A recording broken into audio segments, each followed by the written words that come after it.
I don't know what it costs to get Leo DiCaprio to endorse you. Maybe nothing. It reportedly cost $10 million for Beyonce to appear on stage with Kamala Harris. Most of the people there were following the media spin that she was going to give a concert, but in the end, she only made a speech, and her speeches are not nearly as riveting as her singing performances. Most of them left extremely disgruntled, which is the pattern now of the Kamala Harris campaign. She is becoming more and more frenetic, aggressive, hostile to interviewers and members of the public alike. She's a sinking ship. Maybe that's why Leonardo DiCaprio got on board. She is going down to the biggest landslide electoral college defeat in recent memory. She is still fighting to win the popular vote, though I predict she'll lose even that. Donald Trump is carrying all before him, as I've been predicting here for many months, nearly a year, in fact.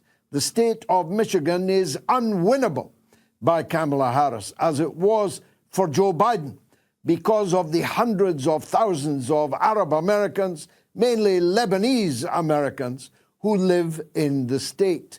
When you're slaughtering their family members in the towns and cities of the Lebanon, you can hardly, with any confidence, ask them for their vote. And no Democrat has ever won the presidency whilst losing Michigan. I predict that she's going to lose Pennsylvania by a landslide. I think that Trump is in play even in New York. The liberals are cracking up, as anyone who saw the young liberal woman screaming obscenities in the face of a child in a pram who was wearing a Gaza badge on her little cardigan. "I don't give an F about Gaza, you bitch," she screamed at a small child before a black woman intervened and pushed her away. The liberals are cracking up. The last time they went mad in their pussy hats in 2016 when Donald Trump won. Will it get even uglier this time? If Trump is back for 4 more years, what will the attitude be of the legions of liberal commentators whose career is about to take a severe nosedive? Georgia, George Soros spent hundreds of millions of dollars to subvert the Asian state of Georgia, which the European Union wishes to purloin. Georgia isn't even in Europe, never mind the European Union. And the people look to Russia rather than to von der Leyen and Brussels. This was proved all over again in the elections to the parliament over this weekend. The biggest vote for one of the opposition groups was 11%. The governing party, called by Western media pro-Russian, but in truth just pro-Georgian, anti-European Union, got 54% of the vote. So there'll be no change in Georgia.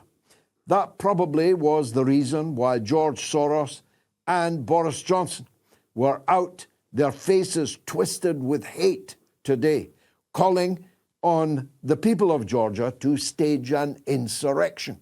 You know, the kind of insurrection which in 2014 started off the dismal state of affairs which has now led to all-out war in the Ukraine and the deaths of well over 1 million people, the burning of hundreds of billions of dollars in trash. It is an incredible sight to see Boris Johnson calling for an uprising in a foreign country, thousands of miles away from him, especially as he denounced Donald Trump as an insurrectionist on January the 6th. Good luck getting back into America after the November 5 elections, Boris. The West will undoubtedly seek to destabilize Georgia further. So the Georgian government has asked for Russian assistance to implement the will of their electorate. Remember, 54% to 11%, 10%, 9% for the opposition factions. The Russian government will, I'm sure, be happy to oblige. Russia's near abroad has been exposed in the Ukraine as its underbelly, which will never be allowed to become soft again. All the talk was about this kind of thing amongst Russians when Gayatri and I left Kazan yesterday.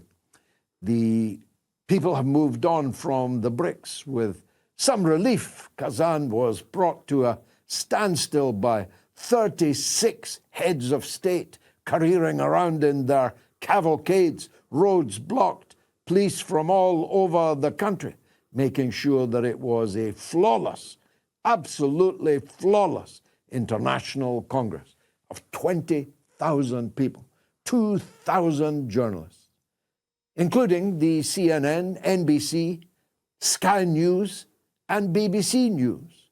I myself had an interview with the latter too, a perfectly convivial one with Mr. Rosenberg, the BBC correspondent there. He's now gone off to Georgia, so you can tell the BBC has declared a national emergency. He'll be roaming around the streets of Tbilisi now, seeking to foment unrest, no doubt. But my altercation with the Sky News fellow, which Sky News never aired, that's how bad it was. They never aired an interview with me in Russia at the BRICS summit. But Gayatri's quick-wittedness captured it all on her video. And if you haven't seen it yet, well, millions already have. Sky didn't air it, but millions have seen it. I commend it to you. It's given rise to the slogan, Sky News being massacred by George Galloway since 2006. It's my triple whammy for Sky News, just in time before they go out of business sometime soon. But the situation in the Persian Gulf and in the Levant has not changed materially since I spoke to you last on Wednesday. Israel has now attacked Iran 3 times. Iran has attacked Israel twice. Any schoolboy knows that the mathematics of that require a third Iranian response. Only then, Sir Keir Starmer, will it be appropriate to call for no further escalation. You can't call on the person who's been attacked 3 times not to escalate in response to the third attack. The fact that it was a nearly risible failure, thanks to the air defenses of Iran, thanks to the cowardice of the Israeli pilots who would not enter Iranian airspace but fired their rockets from outside it, the Iranians lost 4 members of their anti-aircraft personnel, and some damage was reportedly done to some military-industrial complex factories. But that's not the point. Limited it may have turned out to be. Limited it was not intended to be. In any case, you can't put limits on the sovereignty of a country like Iran. The supreme leader of Iran and all the top brass have already said that Iran is going to respond for a 3rd time. At that point, Israel will have to make up its mind whether it wants to continue tit for tat when tat is evidently much more powerful than their tit.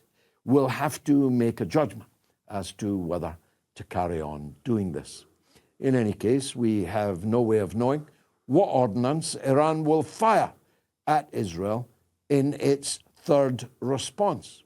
It might be extra special, never seen before, like the never seen before anti-aircraft fire that Iran put up just the other night over their country.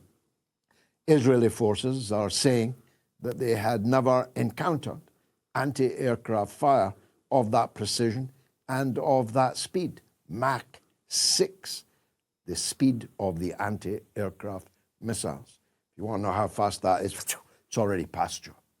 But the real story of Israel's continued mass murder in Gaza and in Lebanon is the tremendous toll which the resistance continues to take on the invading Israeli forces. Both of these invasions are illegal. It's not often said that. In fact, it's often implied that it's the other way around. Israel has no right whatsoever to invade Lebanon. Not self-defense, no other explanation at all. It's flatly illegal to be bombing an Arab capital day after day, night after night, killing civilians, collapsing huge residential apartment blocks, and claiming that you were aiming for one guy in the middle of that apartment block. Even if we could believe you, that would constitute a war crime of a very serious character.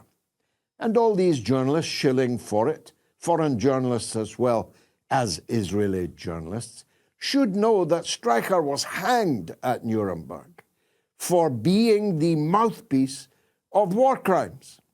These British, American, and other foreign journalists who are constantly propagandizing for flatly illegal acts by the Israeli gang are themselves open to prosecution, at least in any sane world, which might or might not emerge anytime soon. But the Lebanese resistance is taking such a toll on the invading Israeli army that they have already declared they're going to pull out within a week. We'll be talking to Ghadi Francis in a minute or two about that. Some invasion. They haven't got 2 kilometers into the country and they've announced that they are leaving already, which is of a piece. They're good at murdering women and children in apartment blocks from the sky. Not so good at fighting man to man against people defending their own country in the Lebanese resistance. And so their withdrawal, if it happens, will be another huge victory for the Lebanese resistance. And though much ink will be expended by the Western media to cover for it, it will represent a new balance of power in the north of occupied Palestine, in the south of Lebanon. But it's not just the Lebanese resistance, the Iraqi resistance, the Yemeni resistance, even the now Saudi Arabian resistance have launched weaponry against the Netanyahu settler state. A Shiite group, I presume, in the east of Saudi Arabia have announced that they have joined the axis of resistance and have begun firing rockets at Israel. This is getting out of hand, you know. As any fool, anyone who genuinely thought themselves a friend of Israel would already have recognized. Israel cannot fight all of its neighbors, let alone all of them at the same time. And they definitely can't fight Iran. Both because Iran is enormously powerful militarily, is cohesive socially, is massive population-wise, is rich and getting richer, but because its special relationship with Russia and China make it inviolable to a full-scale American attack. In any case, Iran could stop the oil trade just like that, could block the Straits of Hormuz. The Yemenis can block the Red Sea and the Suez Canal. Then you won't be able to get petrol for $100 a gallon, if you could get it at all. Iran can destroy the oil and gas facilities of America's allies in the region if they were to in any way, passively or actively, assist the attack upon Iran. So Iran is an unbeatable foe. And this new balance of power has to be acknowledged and acted upon by Netanyahu or by the Western states that sponsor him and make him possible. Because unless they actively want the entire region to go up in a puff of potentially nuclear smoke, they better cage this mad dog Netanyahu that they have allowed to run riot for more than a year with horrific consequences. To which I turn. A Palestinian truck driver today plowed his truck into more than 50 Israelis, mainly military personnel, many of them intelligence officers, near the infamous 8200 battalion, which is the Israeli intelligence battalion. It was an unedifying spectacle. It was an horrific death, no doubt. The truck driver was, of course, shot dead, as he knew that he would be. But it just goes to show that the spirit of resistance amongst the Palestinian people has not been broken. The prospect of their death does not stop them. Indeed, because they believe they're going immediately to heaven if they die fighting Israel, the incentive to go out all guns blazing or all engines revving is very considerable indeed. The Palestinian resistance, from the hovels, from the ruins and the rubble of what's left of the Gaza Strip, continue to take an incredibly high toll on the Israeli forces that have invaded them. The struggle against the resistance in Gaza has not ended. The struggle against the resistance in Lebanon can never be won. It's about time Western politicians understood that. Stay tuned. It's the mother of all talk shows.